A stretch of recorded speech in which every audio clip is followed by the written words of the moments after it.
Welcome to the Roundtable Perspective. I'm your host, Lee Artz. I'm joined today by my guest, Dr. Rachel Havrelock, and we're going to discuss the present and future of the Great Lakes.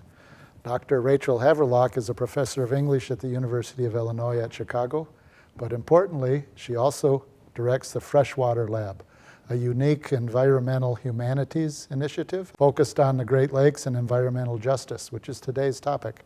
I gave a real brief summary on what the Freshwater Lab is. Maybe you can expand on that a little bit. What's the function, what's the purpose, what's the goal of the Freshwater Lab?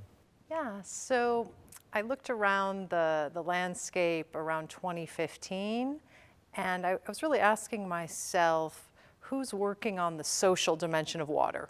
Right? We've got great scientists in the Great Lakes region, and we certainly need them.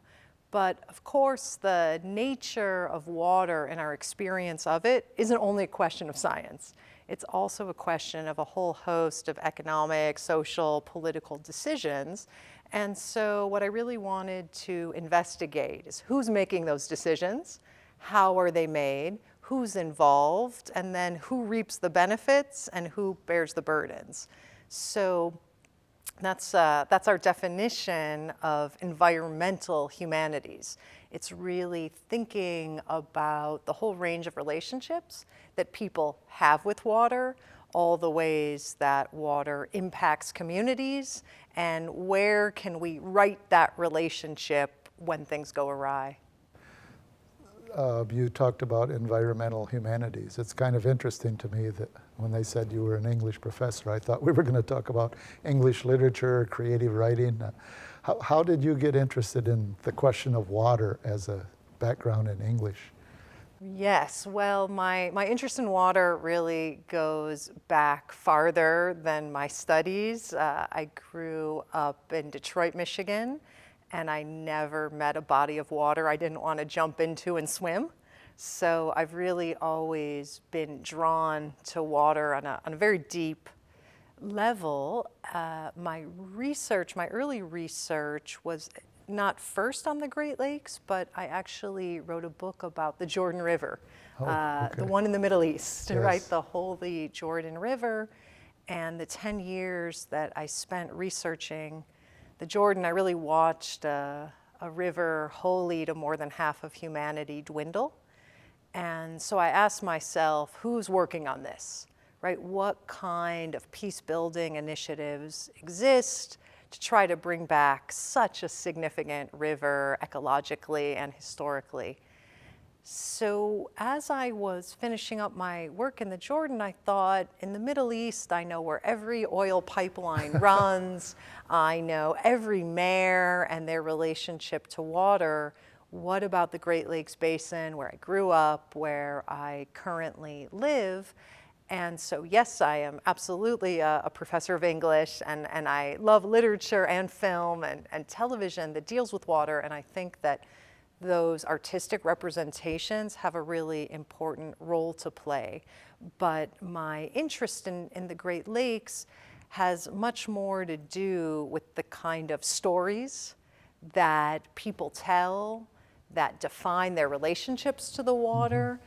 And really, These could be stories from like a sinking freighter to a day at the beach. I mean, does it span that? It really does. And even today here at Purdue Northwest, being in the room with people from the localities around here, I learned all kinds of things about all kinds of particular beaches or channels or canals. And Yes. really, I think we have maps, we have all kinds of visual tools, but when it comes to our relationship to place, our relationship to our drinking water, that really is created in narrative.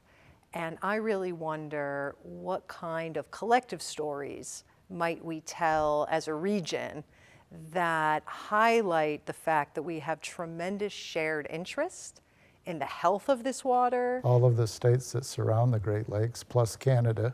Exactly right, right? What's our regional story about our place in the world? And then how does that story about ourselves define the kind of policy that we form, the kind of decisions we make, how we develop things around the Great Lakes, what we allow, what we don't allow? I immediately think, because I live near the dunes, and I immediately think about what the dunes were like 40 or 50 years ago, and Bethlehem Steel leveled one of the largest dunes, and I know even today the runoff from some of the steel plants or the runoff from BP and in Whiting is a serious problem. So when you're talking about the beaches have been closed in Indiana often because of pollution from the industry, but that creates a narrative which isn't. I appreciate what you said before. It isn't always about the science, because we know with COVID, it's not always about the science. So the same thing could be true with water. It's not always about the science if presumably the science is supposed to allow potable runoff of water, but that doesn't necessarily happen. And the stories that we have heard or understand are not always available to us.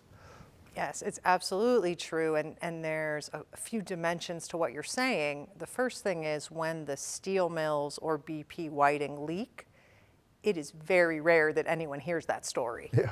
I mean, I've often been the person that's calling up the press when there's been a spill and trying to alert people and trying to get the responsible parties to hold public meetings to inform us. So on the one hand, we have to really elevate these stories about pollution so that people can protect themselves. But even more, we have to change our narrative of progress. Yeah. Because the origins of BP Whiting are Rockefeller coming to the dunes of Indiana and hiding a refinery. No one's going to come here. I'll just, put it right here and do what I will. Well, the dunes was not a national protected space. That was also a political fight, which required, I don't know, maybe an early formation of similar to Freshwater Lab, the Protect the Dunes, Yes. Save Our Dunes, dunes environmental groups that all banded together and found one or two, I think, legislators that introduced this. But it took decades for that to happen. It did, and it took really seeding what those dunes mean in terms of filtering toxins, but what they open up to people in terms of recreation, peace, contemplation, psychological benefits, ecological benefits. So, there's these two dimensions. We've got to get the pressing information out to people so that we can, press the polluters to do what's right, maybe change what we produce and how we produce it. And then we've got to kind of elevate the narratives of how we're all interconnected through this source of water. And I think that the potential of that kind of narrative in these polarized times in our region as much as anywhere in the United States. Well, with the possible exception of the shareholders of BP or U.S. Steel, you would think that everybody in the region would hear that story. Which maybe we can come back to Freshwater Lab for a second. I'd love to, yes. I don't want to move it, but when you're talking about these narratives, I think about storytelling and story writing, and I understand that there's two digital storytelling platforms or projects.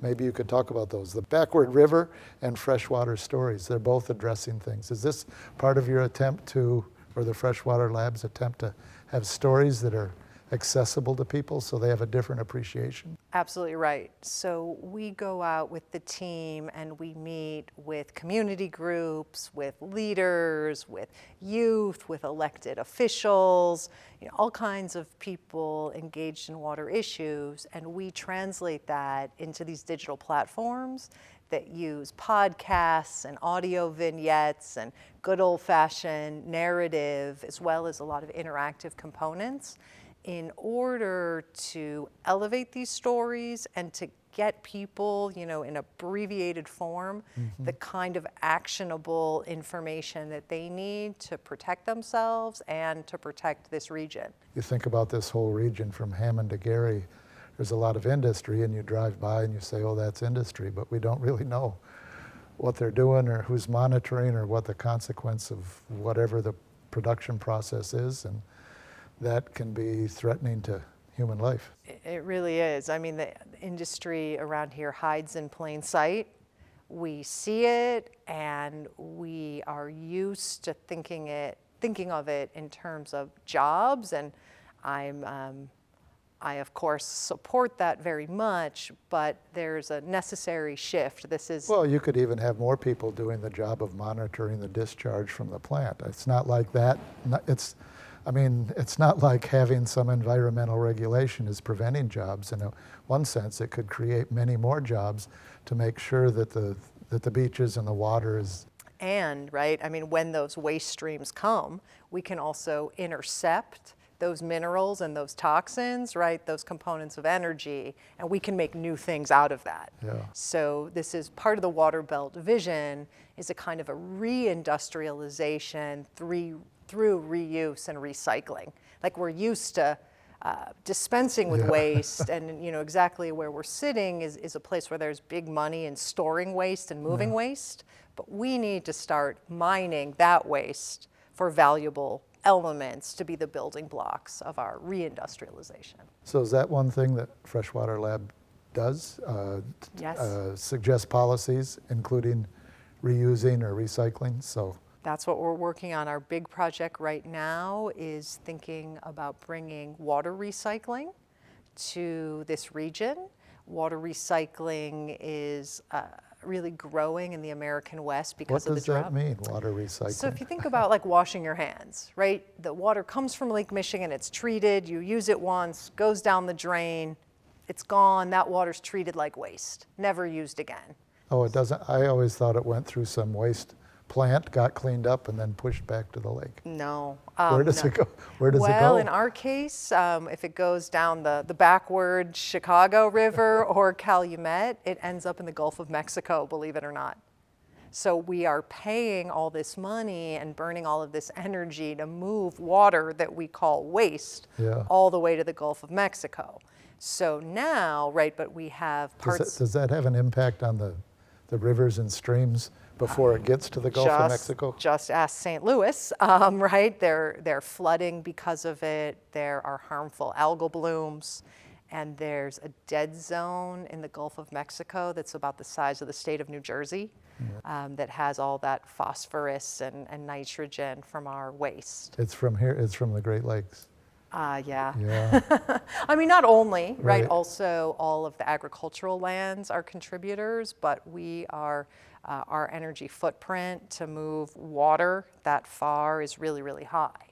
And meanwhile, parts of states like Illinois and Indiana are experiencing drought conditions where they're on groundwater or aquifers. So water recycling would mean we take that water, that we wash our hands, we treat it to a very high level, almost to the level that you could drink, to the level where you could drink it. We don't need to drink it, Great Lakes people. We'll drink Great Lakes water, but we can supply that to industry and agriculture.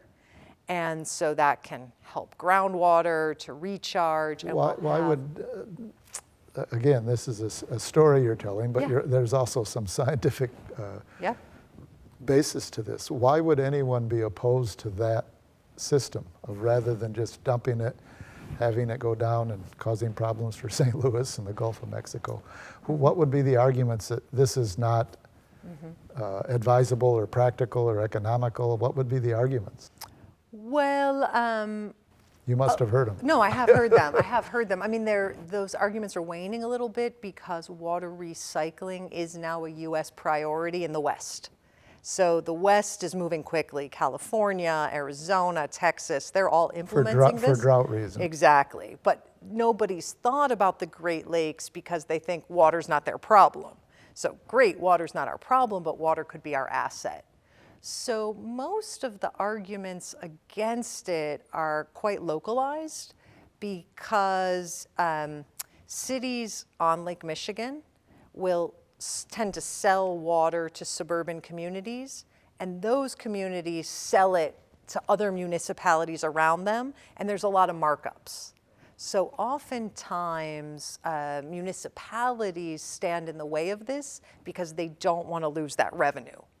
So, that's why that... So if there was recycling water available, there would be less of a market. They wouldn't be selling it to a refinery, to a steel mill. Because they would get it from somewhere else. Yeah, so that, that has to be taken seriously, but that's one barrier.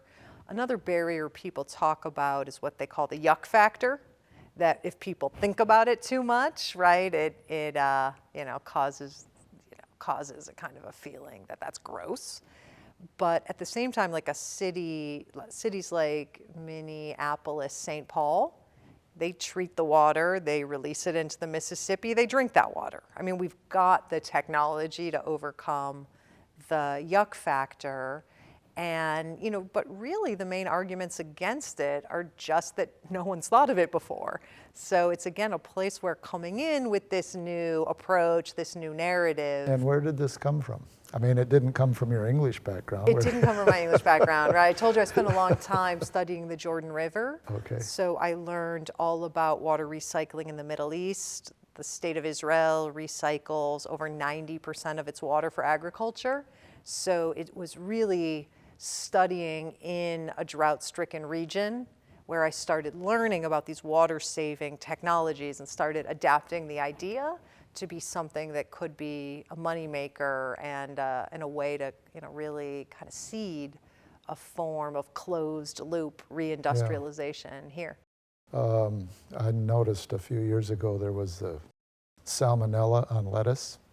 And when I think about Illinois and Indiana, there's these huge irrigations, and so if you were to use recycled water for that, would there be a problem with infection or bacteria? No, I mean, it would not be released for any kind of use until having the highest standard and coming in for all kinds of regulation. So no, we wouldn't go supply. You may need different regulators than the ones that are currently in charge. I mean, I'm just saying.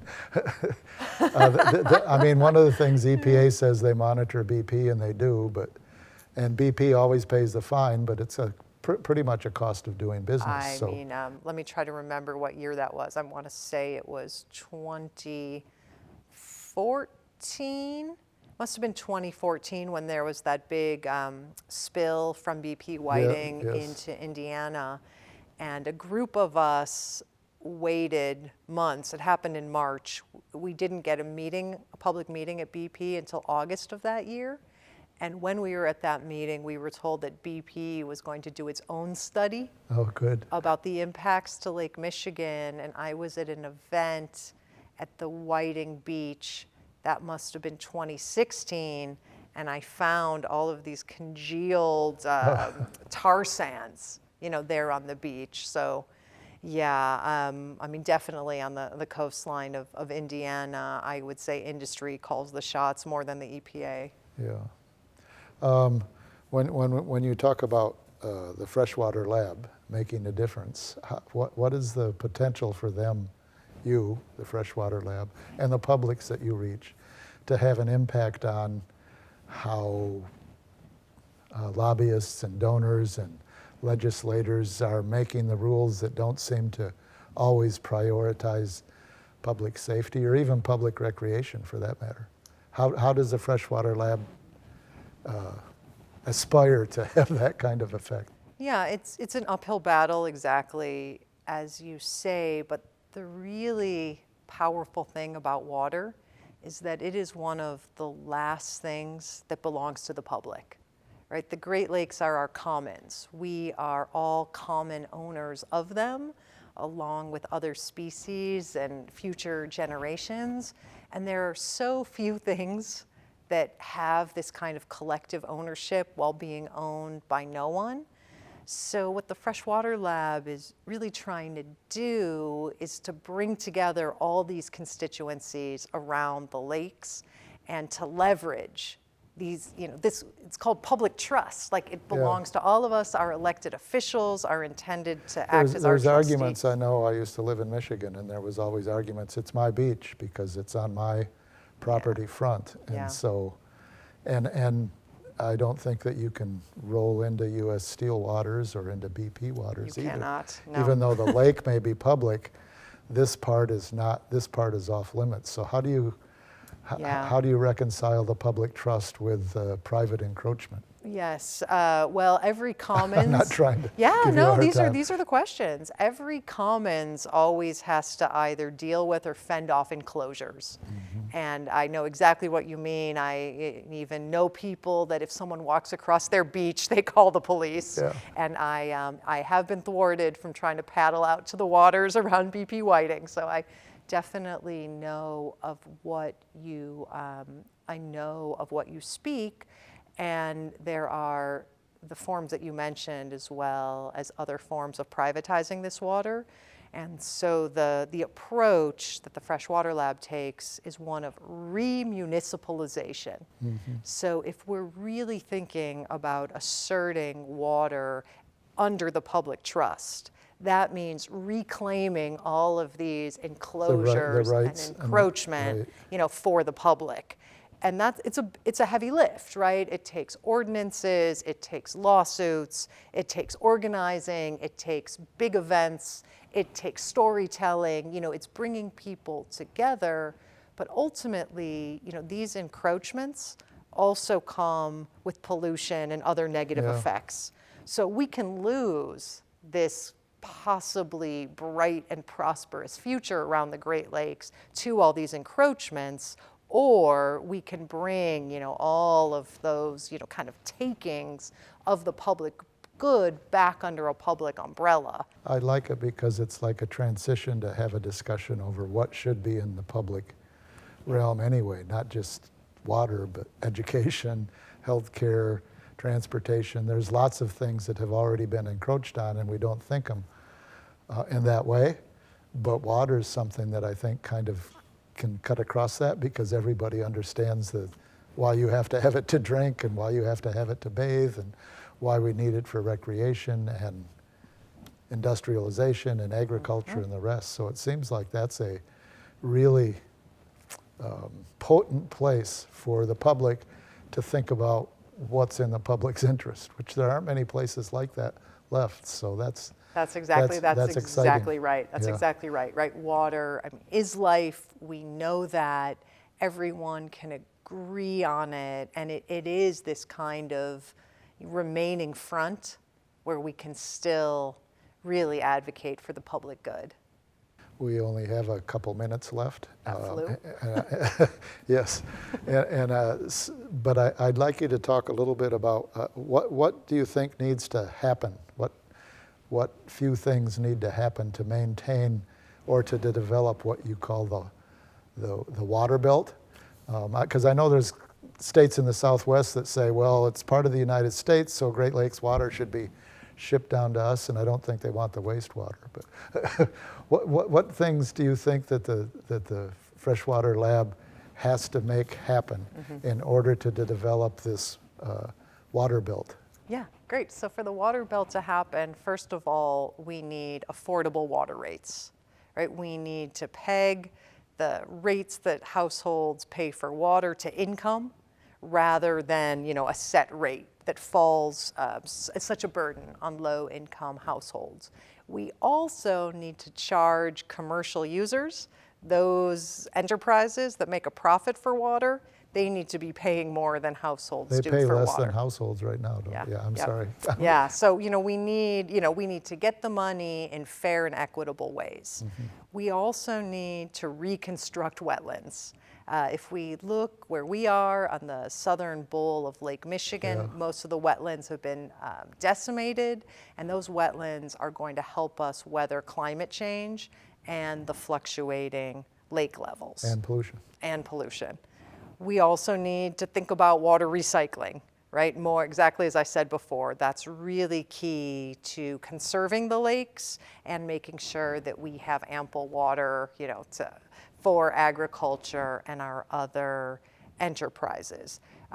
Also, as I said before, we've got to mine the waste for the products instead of extracting and mining more things.